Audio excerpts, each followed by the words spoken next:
Muita gente me pergunta se a falta de cultura do brasileiro em relação ao investimento e também aquela coisa de achar que o lucro é uma coisa errada, se isso não vem da religião. Olha, de algumas religiões pode ser até que venha, mas isso não vem da Bíblia, não. Por isso é que eu separei 5 passagens bíblicas que falam sobre investimento e sobre lucro. Confere aí.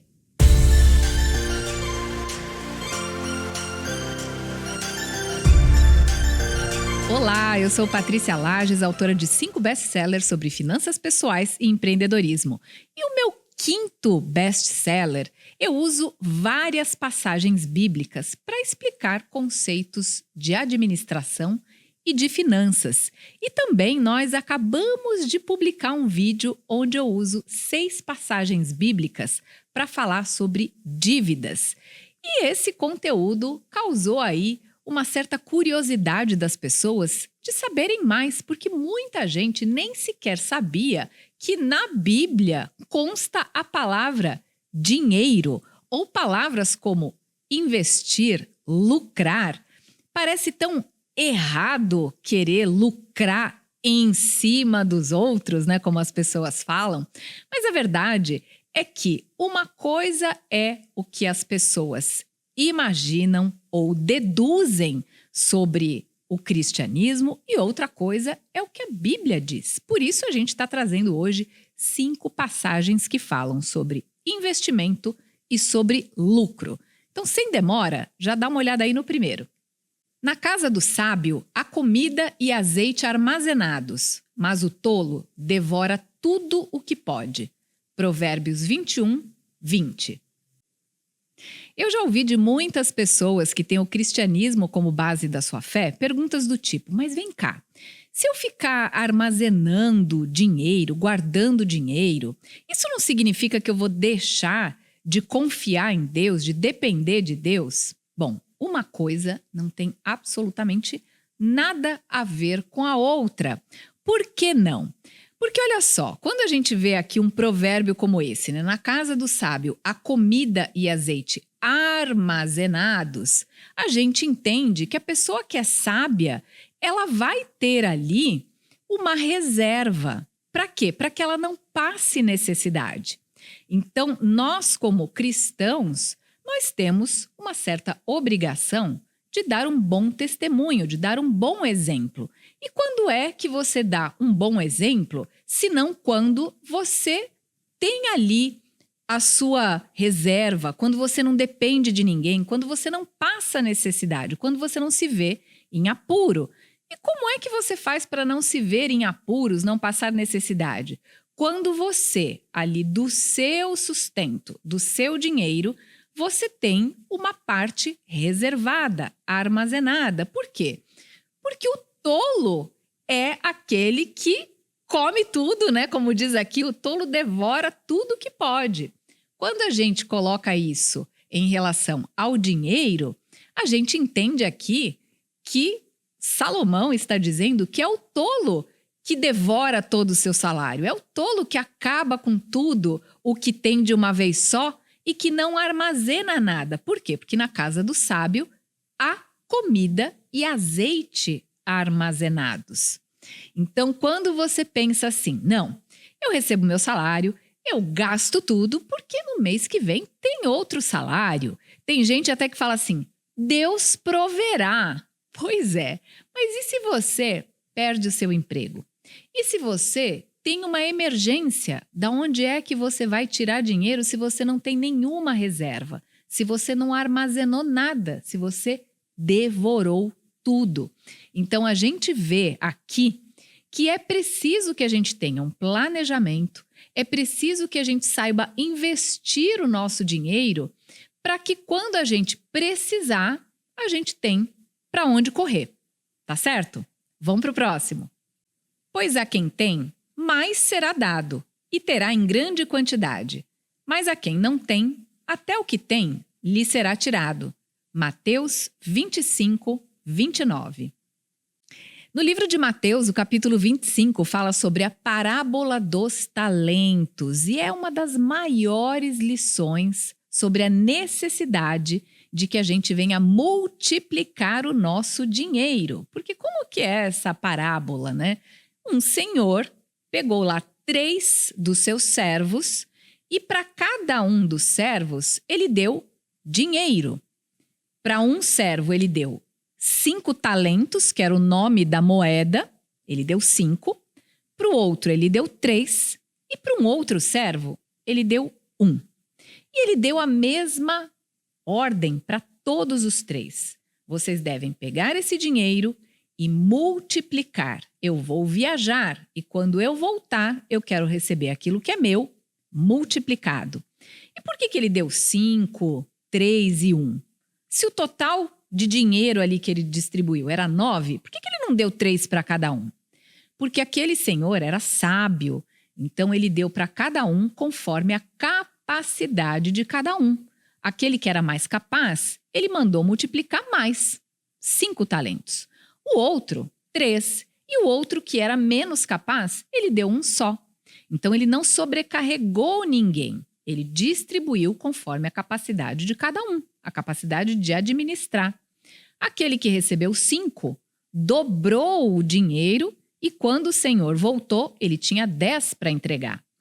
A mesma coisa fez aquele que recebeu 3, porque ele multiplicou, ele saiu para negociar e voltou com 6. Então, tanto aquele que recebeu 5 como aquele que recebeu 3, eles dobraram o dinheiro. Eles fizeram exatamente a mesma coisa. Dobraram o dinheiro que o seu senhor deixou com eles. E aquele que recebeu 1? Ficou com medo. Foi lá e enterrou, fez um buraco no chão, guardou o dinheiro, botou terra por cima e falou, quer saber? Eu tenho muito medo aqui do meu senhor, então eu não vou arriscar perder esse dinheiro. Quando ele voltar, eu dou aqui o que ele me entregou.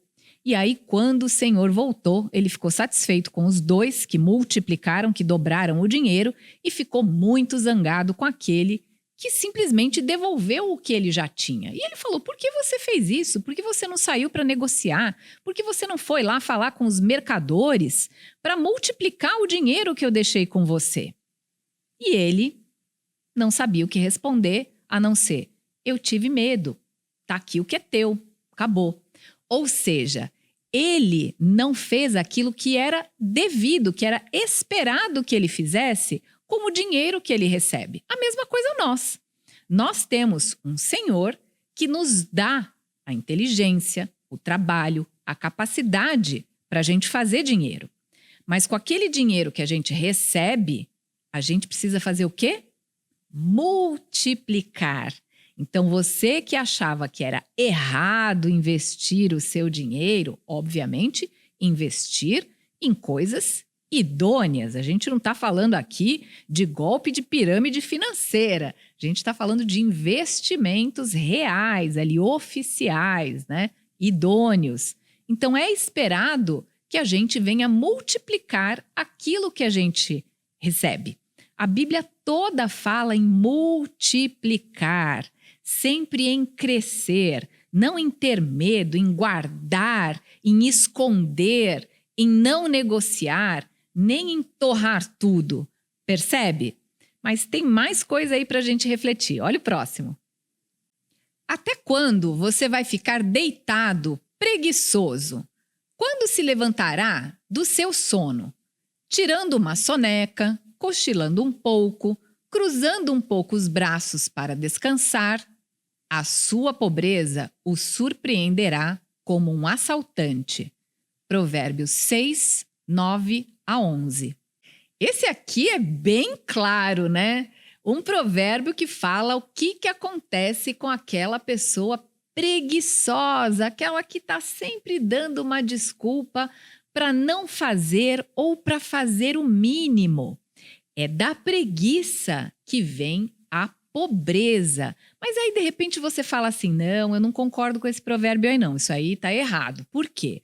Porque eu me esforço, eu trabalho muito e eu não vejo o resultado do meu trabalho. O que adianta eu me esforçar tanto se eu tô pobre? A pobreza está na minha vida e ela apareceu na minha vida.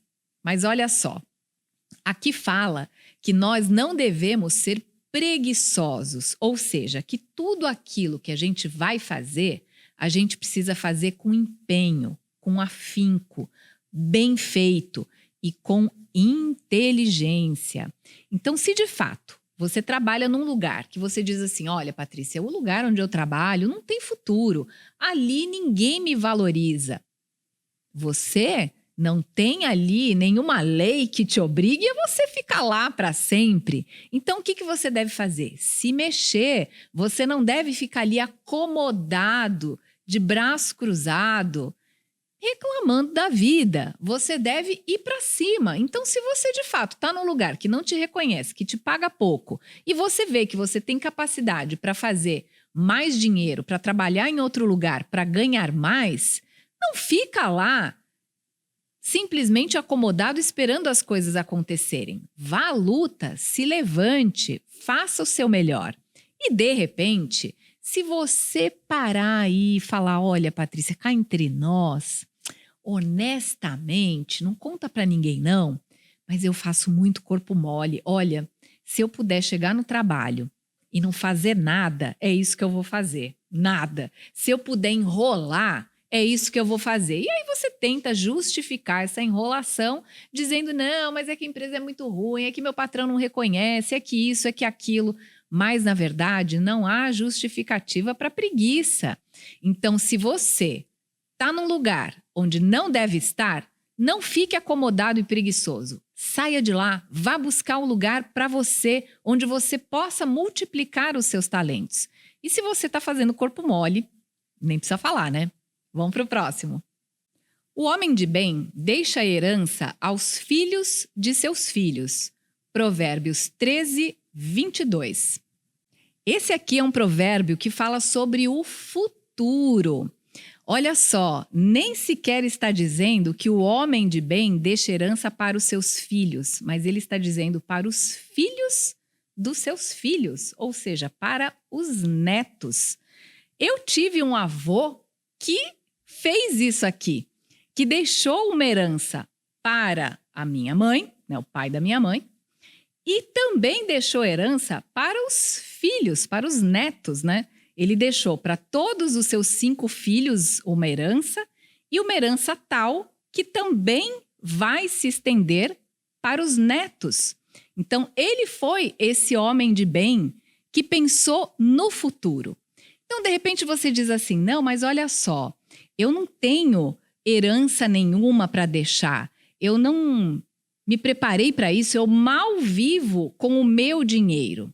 De novo, você precisa ter aí em mente que você tem talentos, e não estou falando do nome da moeda daquela época, estou falando talentos mesmo, coisas suas, habilidades, e que você, como diz lá a parábola dos talentos, deve multiplicar esses talentos. Então, se hoje você está numa situação que você está endividado, que você mal tem para si mesmo, quanto mais para deixar de herança, o que você deve pensar? Que herança também não é só dinheiro. Então, vamos lá, vamos falar de dinheiro e de não dinheiro. A herança, quando a gente está falando de dinheiro, ela significa que você está pensando no futuro. Então, de repente, hoje, se você vier a faltar amanhã, o que vai acontecer com a sua família? De repente, você está deixando dívida. De repente, você não tem um seguro para deixar para a sua família, de maneira que, se você vier a faltar, a sua família vai sentir a sua falta, sem dúvida, mas não vai passar um aperto financeiro, não vai perder, de repente, o pouco que você conquistou. Então, tudo isso foca, afunila para uma coisa. É preciso pensar no futuro. É preciso pensar o que aconteceria se eu não estivesse mais aqui? Como é que os meus filhos ficariam? Como é que a minha esposa ficaria? Como é que o meu marido ficaria? E não só na sua próxima geração, mas olha que aqui, né, o Salomão está falando para os filhos dos filhos. Então você deve ter uma visão de longo prazo, não essa visão curta que as pessoas têm. E quando a gente fala sobre herança que não é dinheiro, a gente fala sobre conhecimento, a gente fala sobre exemplo, a gente fala sobre responsabilidade. Então, hoje, por exemplo, eu tenho uma situação que eu não dependo da herança que o meu avô deixou para minha mãe. É dela. Ela pode terminar com essa herança sem se preocupar em deixar para mim ou deixar para minha irmã. Por quê? Porque meu avô deixou outra herança, deixou o exemplo, deixou ensinamentos, deixou coisas que valem muito mais do que dinheiro e que hoje fazem com que eu nem sequer dependa da herança que ele deixou. Então, sempre que você parar para pensar em vida financeira, você não deve pensar apenas em pagar as contas que você fez ontem, mas você deve se planejar para o futuro. Vamos para a próxima. Esforcem-se para ter uma vida tranquila, cuidar dos seus próprios negócios e trabalhar com as próprias mãos. Primeiro livro aos Tessalonicenses 4:11. Essa passagem é bastante interessante, né? Foi dita para os cristãos lá de um lugar chamado Tessalônica, né? Um nome complicado aí, os Tessalonicenses. Pois é. Mas o que propõe aqui essa passagem? Que faz parte da vida cristã ter uma vida financeiramente tranquila. Olha só, ele diz aqui: esforcem-se para ter uma vida tranquila. Então, não é viver tranquilamente esperando as coisas caírem do céu. Mas para a gente ter uma vida tranquila, é necessário primeiro o quê? O esforço. E aí ele continua: cuide dos seus próprios negócios. Trabalhe com as próprias mãos. O que isso quer dizer? Que todo mundo tem que ter um negócio próprio? Não necessariamente. Há pessoas que não têm perfil para empreenderem, para serem donos dos próprios negócios. Mas olha aqui o que ele diz: trabalhe com as próprias mãos. Isso significa que você deve depender do trabalho das suas mãos, não depender das mãos dos outros, ou seja, do favor dos outros. Se ninguém me der, eu não tenho. Se não me derem uma oportunidade, como é que eu vou chegar lá? Você veja que hoje a nossa sociedade fala exatamente o contrário, né? Ela vitimiza as pessoas. Ela diz: não, olha, você como é mulher, você não consegue se a gente não te ajudar. Eu costumo falar, né, que eu não gosto daquela frase que diz: empodere uma mulher. Por quê? A mulher não pode se empoderar sozinha? Ela depende de outra pessoa que lhe dê poder? Como assim?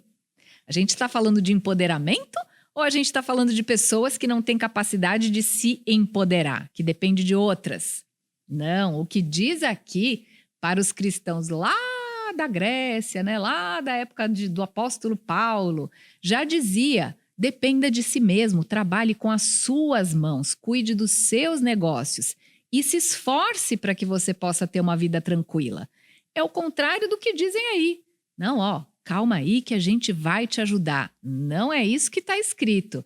Então, quando você pensa que você quer ter uma vida tranquila, o que é uma vida tranquila? É você poder comer as coisas que você gosta, comprar as coisas que você deseja, ter uma boa casa para sua família, né? Você viver ali na tranquilidade de não ficar a cada 5 minutos recebendo uma ligação de cobrança. Isso não é vida tranquila. Talvez você tenha achado lá atrás que fazer um financiamento, fazer um empréstimo, era encurtar o caminho, era mais fácil. Não exigia tanto esforço assim? Pois é. Quem não se esforça lá atrás não tem tranquilidade adiante. Ao contrário, você quer primeiro a tranquilidade, depois vai vir a dificuldade. Percebe como são as coisas? Então, para fechar, se você quiser saber outras passagens que falam exclusivamente sobre planejamento financeiro e dívidas, assiste este vídeo aqui que está imperdível. Tem 6 passagens que falam sobre isso. E para a gente entender aqui o contexto, eu quero terminar dizendo para você que a Bíblia é um livro que fala de prosperidade do começo até o fim. Os grandes heróis da Bíblia, os grandes patriarcas, Abraão, Isaac, Jacó, Davi, José, Salomão. Eles foram muito ricos, não apenas ricos, mas muito ricos. Então você que pensa assim, não, um rico nunca vai entrar no céu, é porque não te contaram toda a história. Pegaram ali um trechinho fora de contexto para colocar essa ideia errada na nossa cabeça. Então, eu diria para você que se você quer o segredo para prosperar, tá aqui. Fácil, fácil e à sua mão. Eu acredito que você tenha um exemplar da Bíblia aí na tua casa. Leia principalmente o livro de Provérbios e você vai ver que a prosperidade é um dom divino. E eu vejo você no próximo vídeo. Tchau, tchau!